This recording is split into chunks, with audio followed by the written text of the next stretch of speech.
Bulb আবিষ্কার করেছে, নাম জানো কে বাল্ব আবিষ্কার করেছে? Robert Albert Edison. সেই বাল্ব আবিষ্কার করেছিল। সে যখন ছোট্টবেলায় স্কুলে পড়তো, স্কুলের কর্তৃপক্ষ একটা চিঠিতে লিখে দিয়েছেন যে আপনার ছেলের মতো এত গর্দভ স্টুডেন্ট আমার স্কুলে রাখা দরকার নেই, কারণ আপনার গর্দভ স্টুডেন্টের কারণে আমার অন্য শিক্ষার্থীরা নষ্ট হয়ে যাচ্ছে। চিঠিটা মা নিয়ে বাসায় গেল। সন্তান জিজ্ঞেস করলো, মা, আলবার্ট জিজ্ঞেস করলো, মা চিঠির মধ্যে কি লেখা ছিল? তখন বললো, চিঠির মধ্যে লেখা ছিল তোমার মতো এত মেধাবী শিক্ষার্থী এই স্কুল তোমার জন্য যোগ্য না। সে আলবার্ট সেখান থেকে ইন্সপিরেশন পেয়েছিল, আমি যে এত মেধাবী ছিল তো আমি জানতাম না। তখন সে পড়াশোনা করে দিয়ে শুরু করেছিল, স্কুলে যাবো না, আমাকে পড়াশোনা করতে হবে। পরবর্তীতে যখন মা মারা যায়, সে যখন বৈজ্ঞানিক হয়, পরবর্তীতে ছোট্ট সিরকুটটা সে যখন আলমিরা থেকে বের করে, তখন দেখা যায় ওখানে লেখা ছিল তোমার মতো গর্দভ স্টুডেন্ট স্কুলের জন্য যোগ্য না। সে চোখের পানি ফেলে দিয়ে সে বলেছিল, আমার মা যদি আমাকে ওই ইন্সপিরেশন না দিত, আমার মা যদি আমাকে এনকারেজ না করতো, তাহলে আমার জীবনটা ওখানে শেষ হয়ে যেত, আমি ওখানে শেষ হয়ে যেত আমার জীবন। আমার জীবনের সবচেয়ে বড় পাথেয় ছিল আমার মায়ের চাইল্ডহুড ইন্সপিরেশন। তো সুতরাং আপনি আপনার সন্তানকে কখনো হতাশ করবেন না, এটা আমার প্রথম অনুরোধ। দ্বিতীয় অনুরোধ হচ্ছে আমরা সন্তানদেরকে শিক্ষা, লার্ন বিহেভিয়ার, এটা গুরুত্বপূর্ণ। আমরা সন্তানকে বলি সিগারেট খেও না, অথচ একটু পরে সন্তানকে টাকা দিচ্ছি, এটা সিগারেট নিয়ে আসো। লার্ন বিহেভিয়ার কোথা হলো? একটা বাচ্চা অনেক বেশি সুন্দর করে চলাফেরা করে, তো শিক্ষক জিজ্ঞেস করলো, তুমি এত ভালো আচরণ কিভাবে করো? কে শিখাইছে তোমাকে? সে বলে, আমাকে তো কেউ শিখাই না, আমার পরিবার সবাই এইভাবে আচরণ করে। স্কুলে লার্ন বিহেভিয়ার। আপনার ছেলে একটা আম পেরে নিয়ে আসলো আরেকজনের গাছ থেকে, আপনি যদি বলো, বাবা তুই নাকি ওই গাছ থেকে আম পেরেছিস, তখন সে কি বলবে? না না আমি পারি না, তো রফিক পারছে আমি পারি নাই, তার মানে সে মিথ্যা কথা বলছে। আপনি যদি এভাবে না বলে, আপনি যদি, বাবা শোনো, অন্যের গাছ থেকে কখনো আম পারা ভালো না অনুমতি ছাড়া, তাহলে সে বলবে কি, হ্যাঁ আম্মু ঠিক আছে, পারবো না। তার মানে আপনার কথার কারণে সে মিথ্যার আশ্রয় নিচ্ছে। কিন্তু আপনি যদি এটাকে ঘুরিয়ে সুন্দর করে বলেন যে বাবা অন্যের গাছ থেকে অনুমতি ছাড়া আম পাড়া ভালো না, তাহলে আপনার সন্তান এখান থেকে শিক্ষা পাবে লার্ন বিহেভিয়ার। সক্রেটিস বলেছেন, আপনি সম্পদ আহরণের জন্য আপনি এত পরিশ্রম এত শ্রম করছেন, বালুকে মাটিকে আপনি ইট বানাচ্ছেন, কিন্তু আপনার এত লক্ষ লক্ষ সম্পদ যার কাছে রেখে দিচ্ছেন, তার জন্য কতটুকু সময় ব্যয় করছেন আপনি? আপনি আপনার সন্তানের জন্য কতটুকু সময় দিচ্ছেন? আপনি যে সন্তানকে মনে করছেন সন্তান এমন হবে, কিন্তু সন্তানের জন্য আপনি কতটুকু সময় দিচ্ছেন? This is very important. তৃতীয় অনুরোধ হচ্ছে আপনার সন্তানকে, আমরা অভিভাবকদের বলছি, আপনার সন্তানকে ধর্ম শিক্ষা দিবেন। আপনার সন্তান ডাক্তার হলো কি, ইঞ্জিনিয়ার হলো কি, কোনো যায় আসে না। আমি একটা ছোট্ট উদাহরণ দিই আমার জীবন থেকে। আমি যখন ঢাকা বিশ্ববিদ্যালয়ে পড়তাম, সূর্য সোনালার ছাত্র ছিলাম আমি, বাসাতে সূর্য সোনালার ছাত্র। ওখানে একজন নাইট গার্ড ছিলেন, তিনি সারা ধরে রাতে ডিউটি দিতেন। আমার সাথে খুব ভালো সম্পর্ক ছিল, নাম হচ্ছে কালাম। আমাকে বললো, মামা, আমাদেরকে মামা ডাকতো, আমরা মামা ডাকতাম, বলে যে মামা আমার জন্য দোয়া করবা মামা, আমার ছেলে তো ক্লাসে ফার্স্ট বয়, আমার ছেলেকে আমি ডাক্তার বানাবো, আমার অনেক স্বপ্ন। পরে একদিন দেখি যে সে সারা ধরে নাইট ডিউটিতে বিকালে সে তরমুজ বিক্রি করে। তো জিজ্ঞেস করলাম, চাচা পিঠা বিক্রি করে, তো জিজ্ঞেস করলাম, চাচা আপনি তরমুজ বিক্রি করছেন, এই কি বলে পিঠা বিক্রি করছেন, আপনি বিশ্রাম নেন কখন? বলতে, বাবা দোয়া করবো, আমার ছেলে ইন্টারে এবারে A+ পেয়েছে, ইন্টারে ভর্তি হয়েছে, এখন তো আমাকে একটু কষ্ট করতে হবে, কিছুদিন পর আমার তো আর কষ্ট করা লাগবে না, আমার ছেলে আমাকে খাওয়াবে।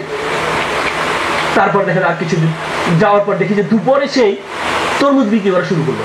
চাচা আপনি এত পরিশ্রম করেন, আপনি কি এই শরীরের প্রতি কোনো যত্ন নেন না? বলছে, বাবা আমার ছেলে এবার ইন্টার পাস করেছে, কোচিংয়ে ভর্তি হবে বাবা, এখন কোচিংয়ের জন্য অনেক টাকা লাগবে, 25,000 টাকা লাগবে, আমাকে তো একটু পরিশ্রম করতেই হবে। বলে যে সমস্যা নেই, আরে 1 বছর আমার ছেলে মেডিকেলে চান্স পাবে, আমার কোনো কষ্ট থাকবে না। একদিন এসে আমাকে জড়িয়ে ধরে বলে, বাবা আমার ছেলে মেডিকেলে চান্স পেয়েছে, ঢাকা মেডিকেলে, আমার আর কোনো কষ্ট নেই, আমার আর কোনো দুঃখ নেই, আমার জীবন আমার কষ্ট সবচেয়ে বিলীন হয়ে যাবে। এখন আমি অসুস্থ হলে আমার ছেলে সুস্থ করবে। দেখা গেলো একদিন মামা কান্না করছে।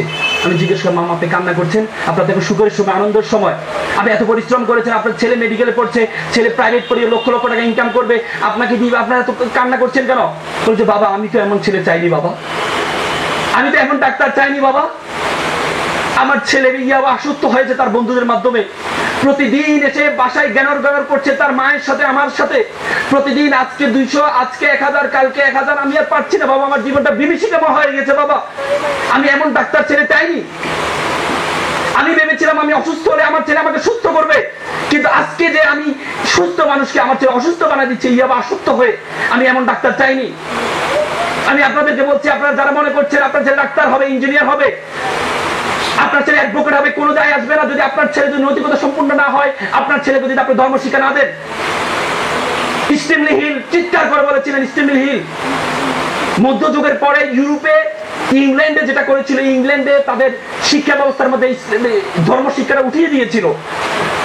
স্টিমলি ছিল এই শিক্ষা কমিশনের চেয়ারম্যান। 30 বছর শিক্ষা ব্যবস্থার মধ্যে কোনো ধর্ম শিক্ষা ছিল না।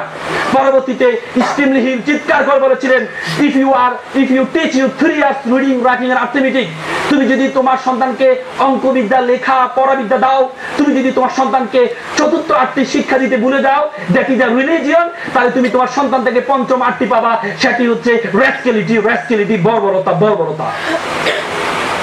আপনি যদি এই জিনিসটি ভুলে যান আপনার সন্তানকে ধর্ম শিক্ষা বলে দিতে, তাহলে আপনি আপনার সন্তান থেকে বর্বরতা পাবেন।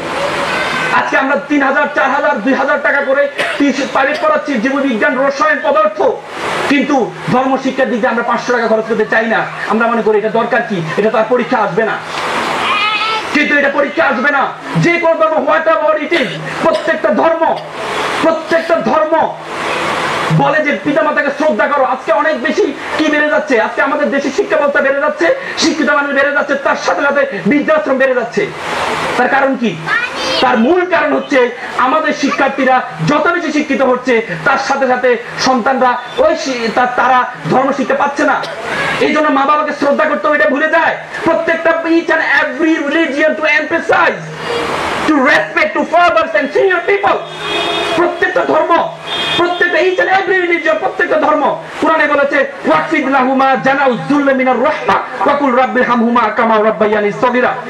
হে আল্লাহ, তুমি আমার মা বাপ যেভাবে আমাকে লালন পালন করেছে, তুমি আমার মা বাপকে সেভাবে লালন পালন করো। হাদিসে মান লাইসা ইয়ারহামা সাগীরানা ওয়া লাম ইয়াকুরু কাবীরানা, যে বড়দের শ্রদ্ধা করে না, ছোটদের ইসলাম করে না, সে আমার উম্মত নয়। তেমনি গীতা, রামায়ণ, মহাভারতে বলা হচ্ছে পবিত্র প্রকৃতি বিলক্ষণী কন্যা করং গ্রহিত।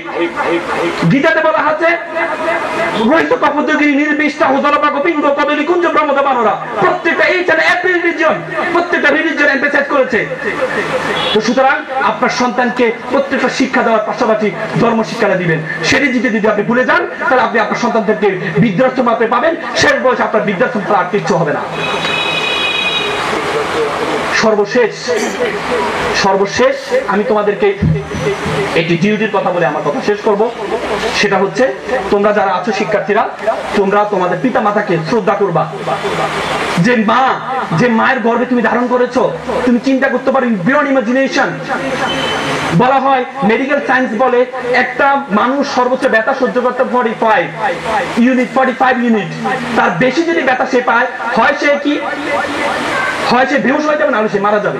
কিন্তু একটা সন্তান প্রসব করার সময় একটা মায়ের ব্যথা হচ্ছে 57 ইউনিট। বলা হয় 20টা হাড় একসাথে ভাঙলে যেমন মানুষ ব্যথা পায়, তার চেয়ে বেশি ব্যথা পায় মা যখন সন্তান প্রসব করে। তো সে মা, সে বাবাকে আমরা ভুলে যাই। একবার একটা বাবা শাপলা চত্বরে এসেছিল তার ছেলেকে নিয়ে। বাবা অনেক বুড়ো হয়ে যায় ছেলেকে নিয়ে। বাবা এসে ছেলেকে বললো যে বাবা এটা কি? ছেলে বললো এটা শাপলা চত্বর। বাবা আবার প্রশ্ন করলো, বাবা এটা কি? ছেলে বললো এটা শাপলা চত্বর। বুঝো না এটা কি শাপলা চত্বর? কি বাচ্চা হয়ে গেছো নাকি? তখন ছেলে আবার জিজ্ঞেস করলো, বাবা এটা কি? সে ধমক দিয়ে বললো, তোমাদেরকে মতো বিদ্যার লোক নিয়ে কোথাও চলাফেরা করা যায় না, অসামাজিক একটা লোক তুমি। তখন বাবা চোখের পানি ফেলে দিয়ে বললো, বাবা ঠিক 20 বছর আগে তোমাকে দিয়ে আমি এখানে আসছিলাম, তুমি আমাকে বলেছিলে এটা কি? আমি বলেছিলাম বাবা এটা শাপলা চত্বর। তুমি আমার আমাকে প্রশ্ন করেছিলে বাবা এটা কি? আমি বলেছিলাম বাবা এটা শাপলা।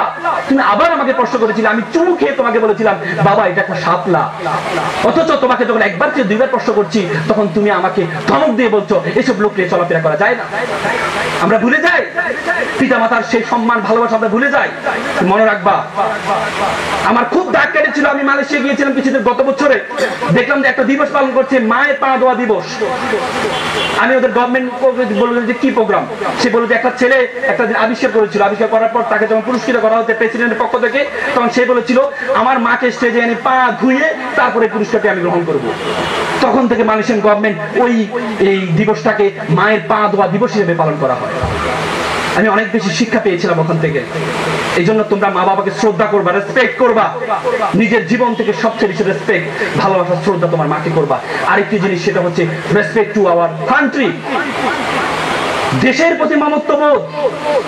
আমি ছোট্ট একটা উদাহরণ দিই, আমার কথা শেষ করবো। ছোট্ট একটা উদাহরণ দিই। আফ্রিকায় একবার দাবানল ছিল, তোমরা দাবানল? দাবানল হচ্ছিল মানে গরম যেখানে ভূমিতে দাবানল হয়, দাবানল যেদিকে যায়, বাতাস যেদিকে যায় ওইদিকে আগুন যায়।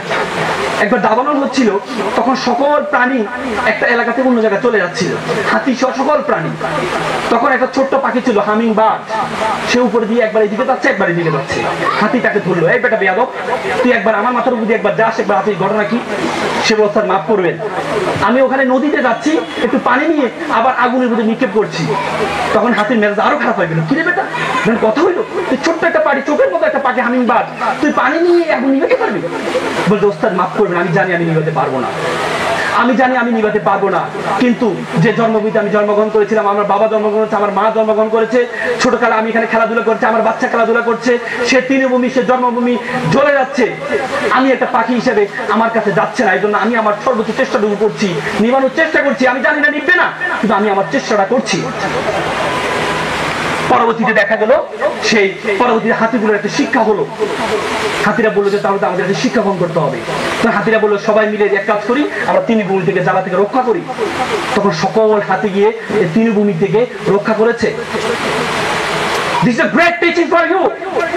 তোমার কতটুকু সামর্থ্য আছে, কি আছে না আছে ভুলে যাও, এভরিথিং। তুমি তোমার দেশের জন্য, সক্রেটিস বলেছেন, তুমি কিচ্ছু করতে হবে না, তুমি কোনো দায়িত্ব পালন করতে হবে না, তুমি তোমার নিজের দায়িত্বটা কাজ করো, তাহলে তোমার দেশের জন্য করা হবে। আব্রাহাম লিঙ্কন বলেছে, don't teach it, don't ask what country can do for you, you can ask, you can do for your country. তুমি জিজ্ঞেস করো না তোমার দেশ তোমার জন্য কি করেছে, বরং তুমি জিজ্ঞেস করো তুমি তোমার দেশের জন্য কি করেছো। এই জন্য তোমরা প্রত্যেকের জায়গা থেকে দেশের জন্য, মা বাবার জন্য, পরিবারের জন্য, নিজের জন্য এই কর্তব্যগুলো পালন করবা। সর্বশেষ আমি তোমাদেরকে আমি সচরাচর করে থাকি, একটা ওথ তোমাদেরকে করাবো। আমি মুম্বাইতে একটা দারুণ চিড়িয়াখানা ছিল, চিড়িয়াখানা যাওয়ার পরে চিড়িয়াখানার 3টা মূর্তি দেখলাম। একটা মূর্তির মধ্যে 2টা চোখ বাঁধা, 2 চোখে হাত, আর একটা মূর্তি 2 কানে হাত, আর একটা মূর্তি মুখে হাত। তো আমি তাদেরকে জিজ্ঞেস করলাম, নিচেটি হিন্দিতে লেখা আছে, আমি তো হিন্দি বুঝি না, জিজ্ঞেস করলাম এখানে কি লেখা আছে। বলে যে 2 কানে হাত মানে আমি কিছু শুনবো, খারাপ কিছু শুনবো না, আর 2 চোখে হাত মানে খারাপ কিছু দেখবো না, আর মুখে হাত মানে খারাপ কিছু বলবো না। তুমি যখন খারাপ কিছু না বলবা, তুমি যখন খারাপ কিছু না দেখবা, তখন তুমি খারাপ কিছু শুনবাও না, আর যখন তুমি খারাপ কিছু শুনবা না, তখন তুমি খারাপ কিছু বলবাও না।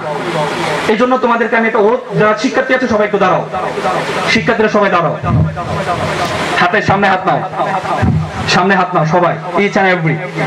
হাত নিয়েছ? বলো, আমি ওয়াদা করছি, লাউডলি, আমি ওয়াদা করছি খারাপ কিছু দেখবো না, খারাপ কিছু শুনবো না, খারাপ কিছু বলবো না। যে মুখে ডাকি মা, সে মুখে মাদক না। যে মুখে ডাকি মা, সে মুখে মাদক না। মানুষের মতো মানুষ হব, পিতা মাতাকে সম্মান করব, নিজের দেশকে নিজেই করব। Father and mother, I love you. Family, father and mother, I love you. Family, F for father, A for N, M for mother, I for I, L for love, Y for you. Father and mother, I love you. আবার বলো, আমি ওয়াদা করছি, loudly চিৎকার দিয়ে বলো, আমি ওয়াদা করছি খারাপ কিছু দেখবো না, খারাপ কিছু বলবো না, খারাপ কিছু শুনবো না। যে মুখে ডাকি মা, সে মুখে মাদক না। মানুষের মতো মানুষ হব, পিতা মাতাকে শ্রদ্ধা করব, নিজের দেশকে নিজেই গড়ব। তোমরা যারা ছোট্ট শিশু বড় হবে ঠিক, তোমরা হবে শিল্পী, কবি, লেখক, বৈজ্ঞানিক। আজকে যারা ফুলের কলি, কালকে হবে ফুল। তোমরাই দূর করবে এই সমাজের ভুল। সকলে ভালো থাকো। ধন্যবাদ। আসসালামু আলাইকুম।